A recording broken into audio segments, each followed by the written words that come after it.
Selamat malam saudara-saudara, kita berjumpa lagi dalam persekutuan doa malam hari ini. Tuhan Yesus dalam pengajarannya juga sering mempergunakan tanaman yang ada di sekitar kehidupannya, seperti gandum dan pohon ara. Semua tanaman itu ketika ditanam tentunya yang diharapkan adalah buahnya. Tanaman gandum yang menghasilkan biji gandum, pohon ara yang menghasilkan buah ara. Sebaliknya, kalau seperti gandum tetapi tidak menghasilkan biji gandum, itu pasti ilalang.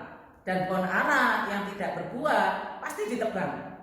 Sebelum kita lebih lanjut belajar firman Tuhan, saudara, mari terlebih dahulu kita mengambil waktu hening sejenak.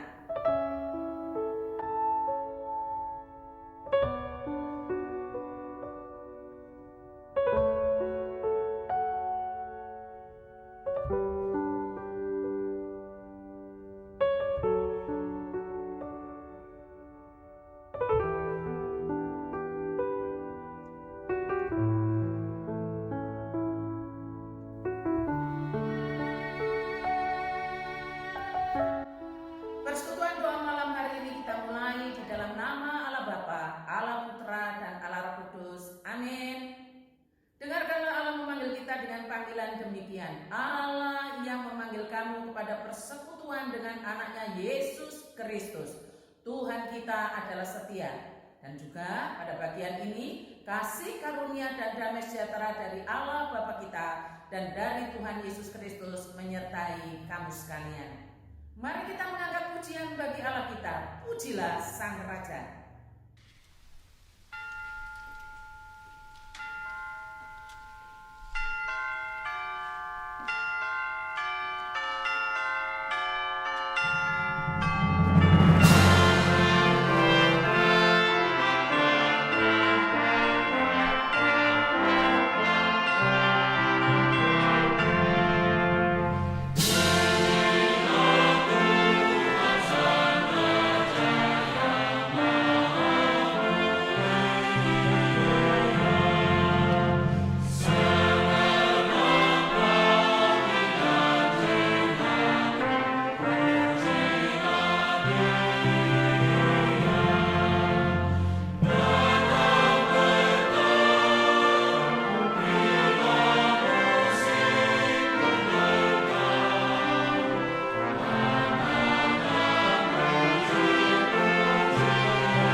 Tuhan Yesus Kristus, kami datang memenuhi panggilan-Mu, bersimpuh di hadirat-Mu dengan mengucap syukur bahwasanya Engkau berkenan menganugerahkan kepada kami kasih sayang-Mu yang limpah dengan diam di antara umat-Mu yang telah Engkau pilih dan Engkau tebus.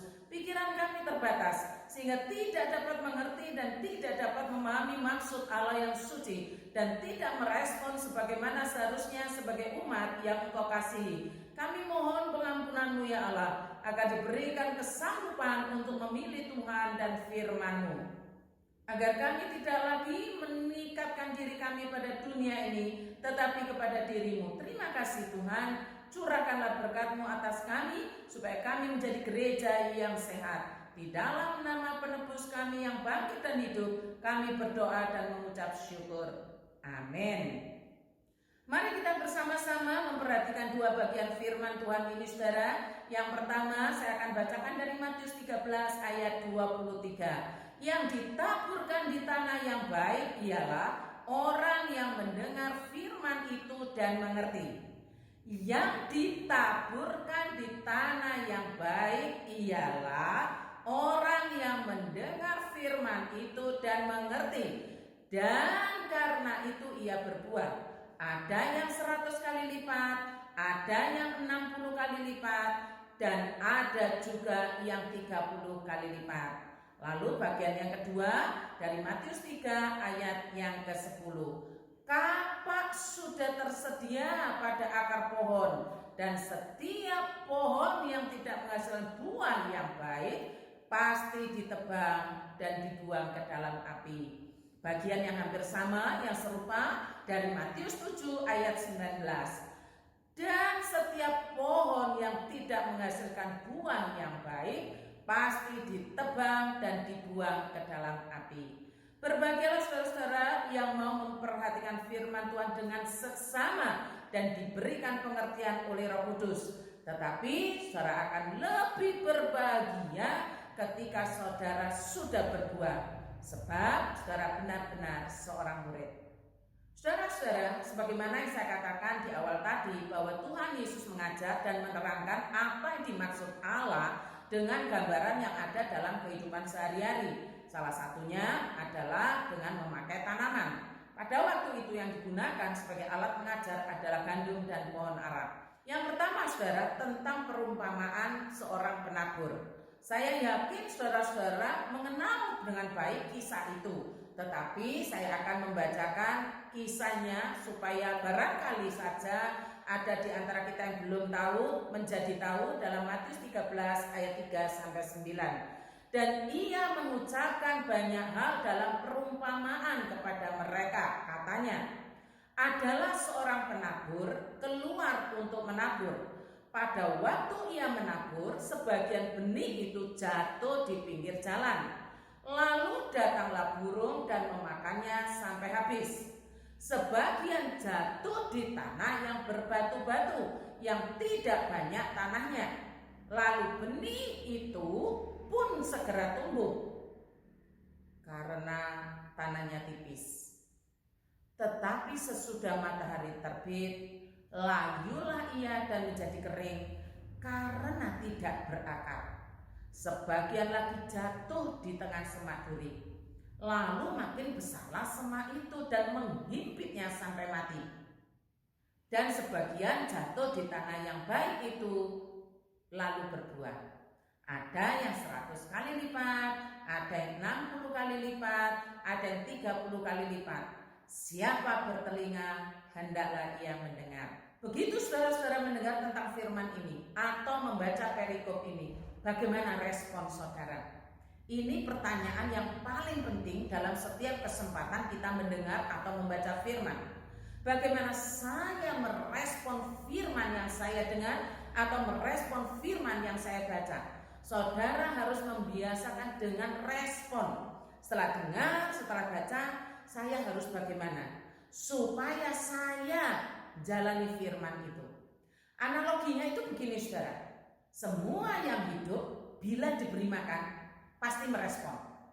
Tetapi semua yang mati tidak akan pernah merespon sehingga makanan itu tidak berguna baginya. Karena sudah mati. Kita semua dulu itu mati. Tapi karena Tuhan Yesus bangkit dan hidup, kita juga diberikan kebangkitan dan hidup karena bersatu dengan dirinya. Nah, orang yang bersatu dengan Tuhan Yesus itu pasti merespon karena dia hidup. Titik utamanya di situ. Kalau saudara dan saya bersatu dengan Tuhan Yesus berarti hidup. Maka apapun firman yang kita baca, firman yang kita dengar, kita pasti merespon. Tapi kalau tidak bersatu dengan Tuhan Yesus, berarti saudara memilih mati. Saudara berada pada posisi mati. Dengar sebanyak apapun, membaca sebanyak apapun, ya tidak ada respon. Hanya hilang begitu saja sebagai pengetahuan.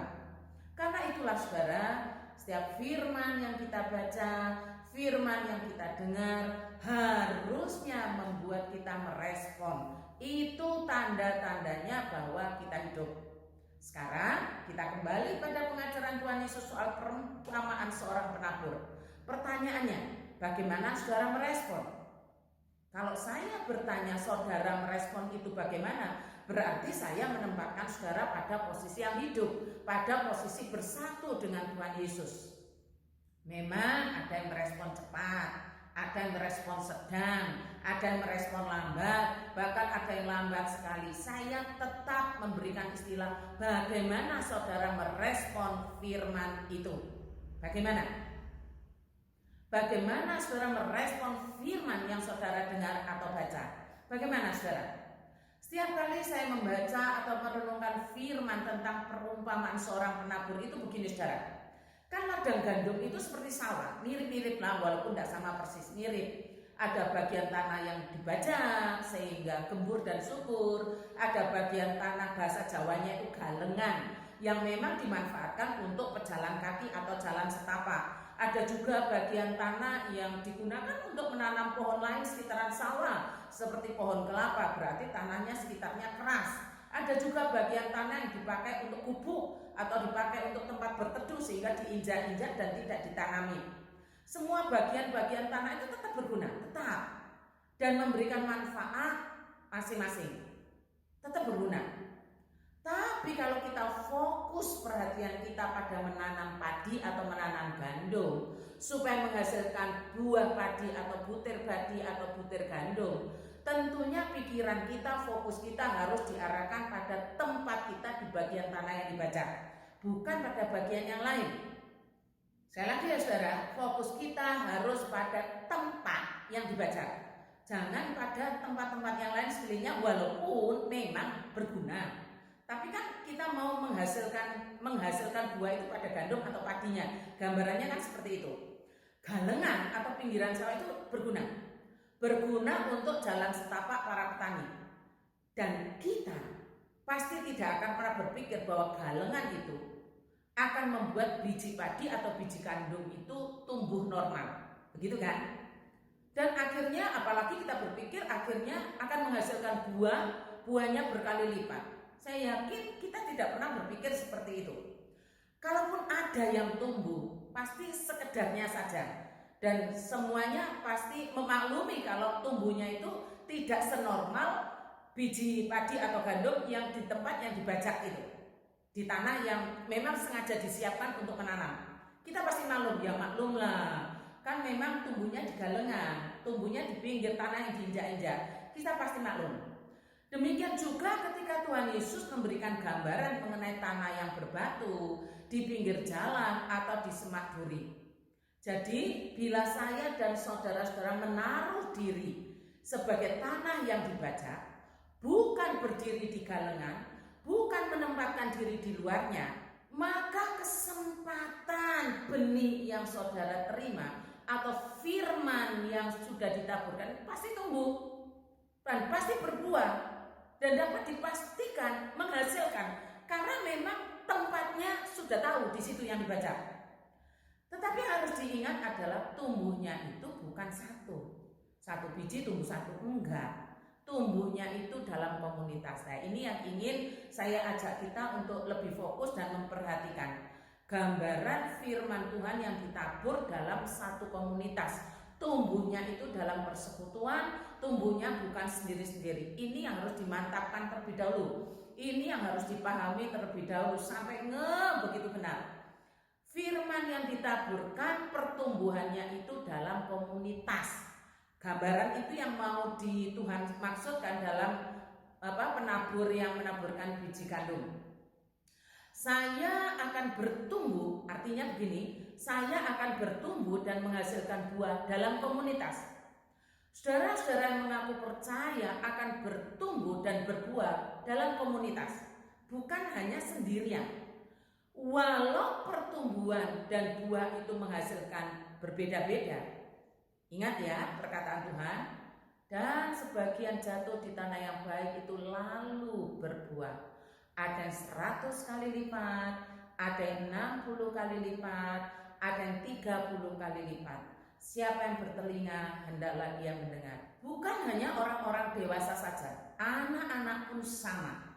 Jangan pernah dipandang tidak sama di hadapan Allah. Anak-anak pun jika mereka sejak dini diajarkan, disupport, difasilitasi untuk menempatkan diri mereka sebagai tanah yang dibajak, tanah yang baik, berarti hati yang terus-menerus digarap oleh firman, maka mereka pasti tumbuh dan berbuah. Saya lagi, anak-anak pun pasti tumbuh dan berbuah. Jadi soal berbuah, bertumbuh dalam komunitas itu tidak harus menunggu dewasa atau menunggu tua. Banyak kok saudara yang masih usia anak-anak yang secara rohani malah bertumbuh duluan dari orang tua, malah berbuah duluan. Tetapi sekali lagi tentunya hati yang digambarkan sebagai tanah yang dibaca, tanah yang baik itu harus terus-menerus dirawat dan dipelihara. Pada kesempatan malam hari ini saya ingin mengajak kita untuk merenungkan firman ini. Kita semua pasti suka firman Tuhan mengenai pertumbuhan, mengenai berbuah dalam satu komunitas yang kelihatan. Pasti kita ingin, saya juga ingin berbuah, saya ingin juga bertumbuh, sehingga dikatakan sebagian yang jatuh di tanah yang baik lalu berbuah, ada yang 100 kali lipat, ada yang 60 kali lipat, dan ada yang 30 kali lipat. Saya yakinlah itu. Tetapi jika kita masih dipercaya mengasuh atau merawat anak-anak, khususnya yang masih kecil, terus kita tidak menghantarnya, tidak meletakkannya pada komunitas rohaninya, bagaimana bisa mereka hidup tumbuh bersama dalam komunitas? Tidak bisa, apalagi di zaman sekarang saudara, masing-masing itu sendiri, semuanya mau sendiri, bahkan di tengah keramaian mau menyendiri. Orang tualah yang bertanggung jawab untuk menghantarkan anak-anak secara khusus dalam komunitas rohaninya. Anak sangat bergantung pada orang tua untuk mengerti, untuk tahu komunitas rohaninya, sehingga firman ini akan terjadi pada anak kita. Ia akan bertumbuh, ia akan berbuah seperti yang katakan firman Tuhan. Orang tua bertanggung jawab untuk menghantarkan anak dalam komunitas rohaninya, khususnya di dalam kebaktian atau persekutuan di gereja. Itu komunitas rohaninya mereka. Contoh ya saudara, ada orang tua atau bobonya lah yang gak tahu bagaimana caranya berusaha banget supaya anak-anak atau cucunya itu hadir secara fisik di gereja. Saya lihat langsung, saya tahu persis, sangat kelihatan usahanya itu. Kalau ngomong sibuk saudara, semua sibuk, tidak ada orang yang tidak sibuk. Tapi saya menyaksikan dengan mata kepala saya sendiri bagaimana orang tua ini, bobo ini berjuang dan usahanya itu ada supaya anak-anak dan cucunya hadir di gereja. Kebaktian bersama-sama komunitasnya, dan bagaimana anak-anak itu berbakti dan membawa persembahan kepada Allahnya yang nantinya di kemudian hari diajari juga pelayanan di gereja. Saya memandang usaha orang tua ini, bobo ini begini saudara. Orang ini sudah berbuah, walaupun tidak bisa disamakan berbuahnya dengan orang lain. Orang ini sedang bertumbuh, yang artinya orang ini hidup. Karena dia hidup, maka dia dapat merespon ajaran Tuhan itu dengan berjuang, dengan berusaha membawa anak-anaknya, membawa cucunya berbakti ke rumah Tuhan Allahnya. Ini orang yang berbuah. Jadi bukan jarno wis, bukan. Ada usaha, ada perjuangan. Membawa anak-anaknya, membawa cucunya masuk dalam komunitas rohaninya. Kan perumpamaan tentang seorang penabur itu kan dalam komunitas. Bertumbuh dan berbuah dalam komunitas. Anak-anak itu akan tahu siapa-siapa yang ada dalam komunitas itu. Dan disinilah rahasianya. Rahasia pengajaran perumpamaan yang Tuhan katakan di atas. Anak-anak itu akan bertumbuh, anak-anak itu akan berbuah dalam komunitasnya. Saudara, ingat perkataan Tuhan, dan sebagian lagi jatuh di tanah yang baik lalu berbuah. Ada yang 100 kali lipat, ada yang 60 kali lipat, ada yang 30 kali lipat. Siapa yang bertelinga hendaklah ia mendengar. Nah ini kan pertumbuhannya itu kan semakin intensif, saudara. Kenapa? Karena melihat sesamanya, melihat guru-gurunya, melihat apa saja yang dilakukan anak-anak lain dalam komunitas itu. Contohnya begini, saudara. Saya teringat ketika saya masih sangat muda, di mana ayah saya saat itu bukan seorang Kristen, bahkan bisa dikatakan sangat membenci kekristenan. Suatu hari ketika kami makan bersama dengan seluruh anggota keluarga lengkap, di saat makan, saudara, tiba-tiba cucu ayah saya yang sulung itu bilang begini, "Kong, ayo Kong doa dulu. Kalau enggak doa enggak boleh makan." Nah, ayah saya kan bukan orang yang percaya Tuhan Yesus waktu itu ya, saudara. Jadi ya dia nggak peduli dengan permintaan cucunya itu dan tetap makan, langsung makan. Rupanya sang cucu tahu kalau engkongnya ini ndak gubris perkataannya, dia nangis sejadi-jadinya. Kami yang lain yang ada sekitar meja makan itu cuma terdiam karena memang tidak ada satupun yang berani bantah, apalagi melotot, tidak ada yang berani. Dan satu-satunya yang berani ngomong itu ya cucunya ini, cucu yang paling besar ini. Dan itu seringkali menjadi alat tawar bagi ayah saya. Karena menangis, maka ayah saya mengalah dan pura-pura berdoa. Saat saya memimpin doa, saudara, rupanya ayah saya berulah lagi, yaitu salah satu dari lauk yang ada di piring cucunya itu diambil. Ketika saya sudah mengatakan amin dan semua buka mata, cucunya ini tahu kalau diusilin. Lalu dia nangis lagi sejadi-jadinya, lebih kenceng lagi. Karena nangis itulah ayah saya ngomong begini, "Memangnya kenapa sih kok harus doa? Doa segala. Ini loh, engkong yang cari, engkong yang kerja, engkong yang beli. Apa Tuhan bisa nambahin lauknya tak?" Waktu itu ngomong begitu belum percaya ya, saudara. Lalu sang cucu bilang begini, karena dia masih kecil, usianya ya waktu itu sekitar 3 sampai 4 tahunan lah. Cucunya bilang gini, "Lo sebilang sebelum makan harus berdoa." Dia bilang begitu. Dia nak ngomong ajaran Alkitab. Lalu bilang sebelum makan harus berdoa. Itu yang nancep di pikirannya. Lo sebilang kalau berdoa sebelum makan Tuhan berkati, berarti kita tahu berterima kasih. Lo sebilang kalau tidak berdoa berarti tidak tahu berterima kasih. Saya stop sampai situ ceritanya, saudara. Itu cerita waktu itu. Dan Roh Kudus bekerja melalui pembicaraan yang kelihatannya sepele, sederhana yang diucapkan seorang anak kecil di meja makan itu. Sekian tahun kemudian, melalui proses yang panjang dan berliku tentunya, ayah saya dengan sadar memutuskan untuk percaya Tuhan Yesus. Dan saya mendampinginya waktu dibaptis. 4 atau sampai 5 tahun setelah dibaptis, ayah saya meninggal dunia. Dan saya yakin dia sudah menyambut keselamatannya.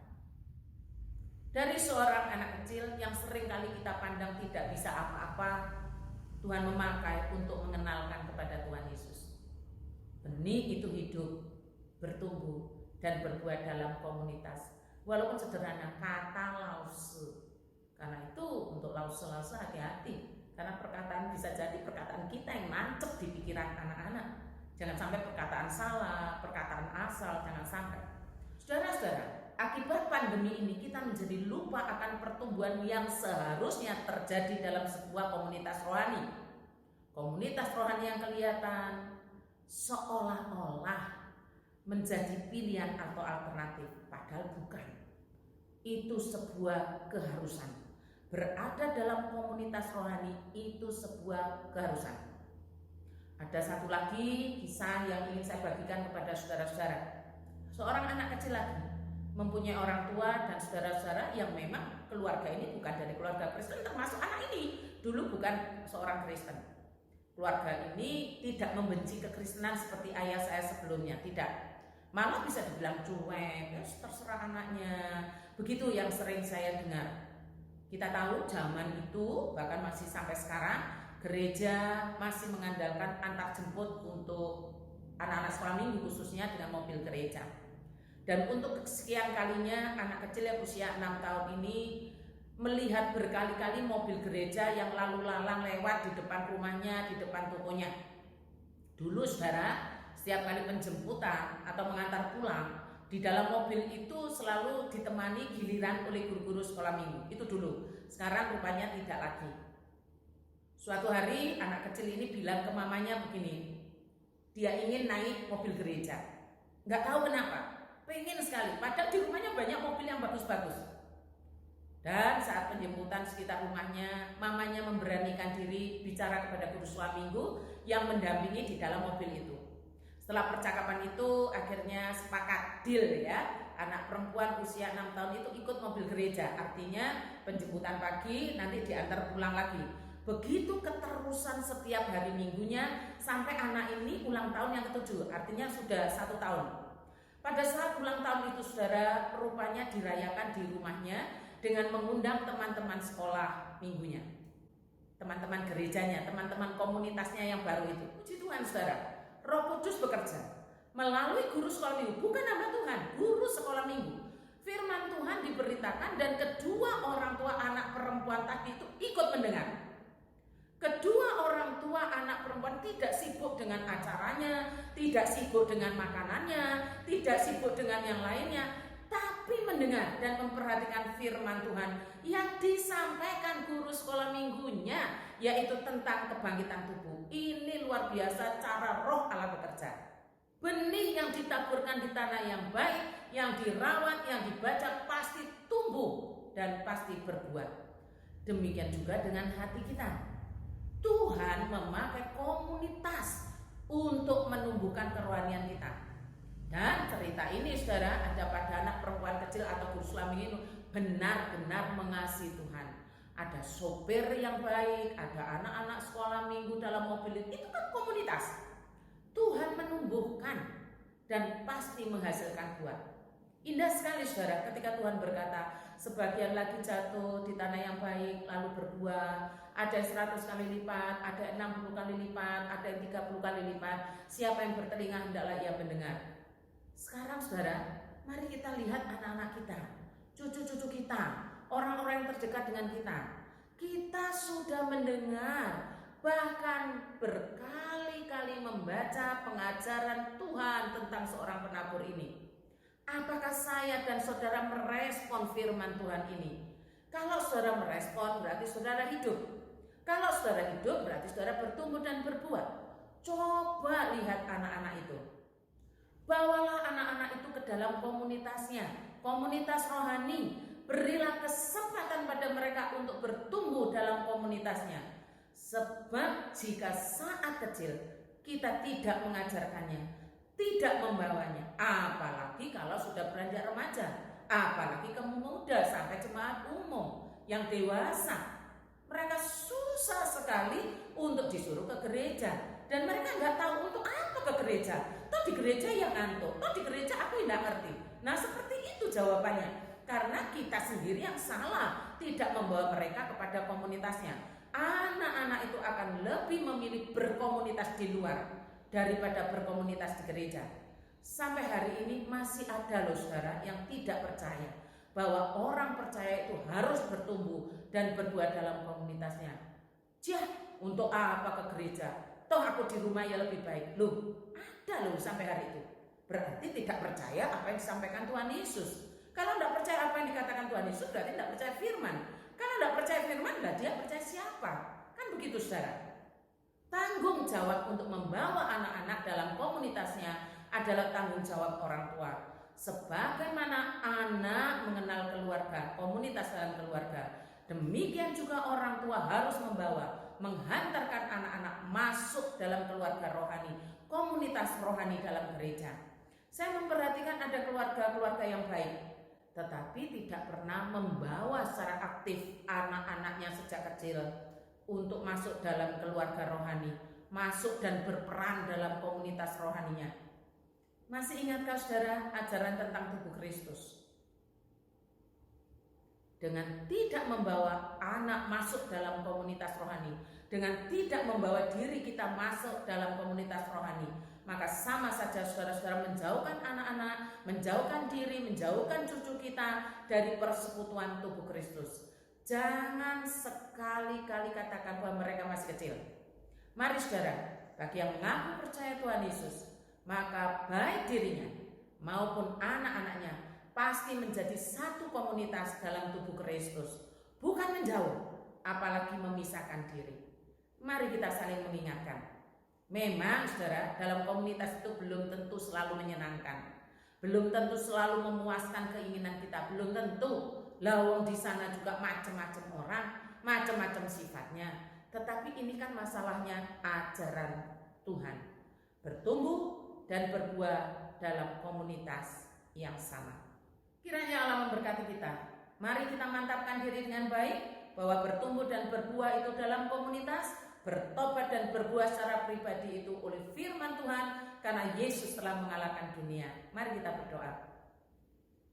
Terima kasih Tuhan untuk kesempatan hari ini. Kami belajar bersama-sama bagaimana merefleksikan firman-Mu, agar kami mengenal iman kami, mengenalnya melalui percaya dalam hati yang nyata dalam perbuatan. Kami mengakui bahwa masih banyak dari keluarga-keluarga jemaat-Mu yang belum kembali pada komunitas rohaninya, walau mengaku diri percaya, belum benar-benar mempercayai-Mu dengan sungguh-sungguh seperti yang Tuhan ajarkan demikian. Berbuah yang dihasilkan melalui pertobatan pribadi masih sangat minim. Tolonglah ya Roh Kudus agar kami tidak menyia-nyiakan kesempatan yang sudah Tuhan berikan. Di dalam nama Tuhan Yesus kami berdoa dan mengucap syukur.